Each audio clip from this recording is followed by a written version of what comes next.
في زاوية صغيرة من مدينة مزدحمة عاشت فتاة تدعى أماني.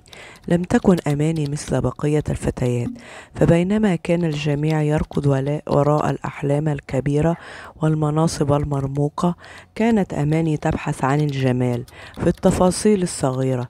كانت تحب رائحة المطر على الأرض الجافة، وصوت العصافير في الصباح الباكر، ولمعان حبات الندى على أوراق الشجر. كانت هوايتها الوحيدة هي الرسم. لم تكن ترسم لوحات تقليدية، بل كانت تحول كل ما تراه من حولها إلى فن. على جدران غرفتها كانت هناك لوحة كبيرة لميناء قديم، لا بحر فيه ولا سفن، بل فقط شمس الغروب وهي تودع السماء بألوانها البرتقالية والوردية. وعلى الطاولة كانت هناك لوحة أخرى لخبز ساخن يخبز في الفرن، ورائحته تفوح من الألوان. في يوم من الأيام قررت أماني أن ترسم شيئا مختلفا. لم يكن شيئا من الواقع، بل كان حلما قديما يراودها منذ زمن طويل.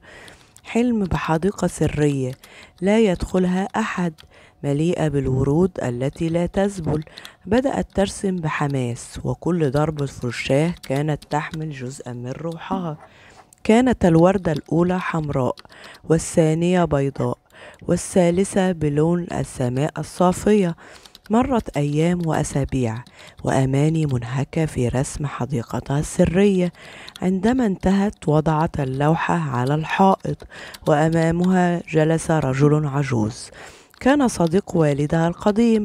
نظر الرجل إلى اللوحة بتمعن، ثم قال بصوت هادئ: هذه ليست مجرد لوحة يا أماني، هذه هي الحياة التي يجب أن تعيشيها. هذه هي حديقة أحلامك التي يجب أن تسعي إلى بنائها في الواقع.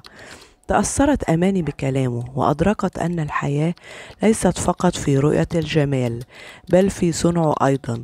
قررت أن تبدأ في بناء حديقة حقيقية، لا بالفرشاة والألوان، بل بالتراب والماء. بدأت بزراعة وردة واحدة، ثم اثنتين، ثم تحولت حديقتها الصغيرة إلى جنة مليئة بالألوان والروائح الزكية. أصبح الناس يزورون حديقة أماني ليس فقط للاستمتاع بجمالها، بل يتعلموا منها أن الأحلام مهما كانت صغيرة يمكن أن تصبح حقيقية إذا سقيناها بالحب والعمل. أما أماني فقد أدركت أن أعظم فن يمكن أن يقدمه الإنسان هو أن يصنع الجمال في حياته وحياة الآخرين.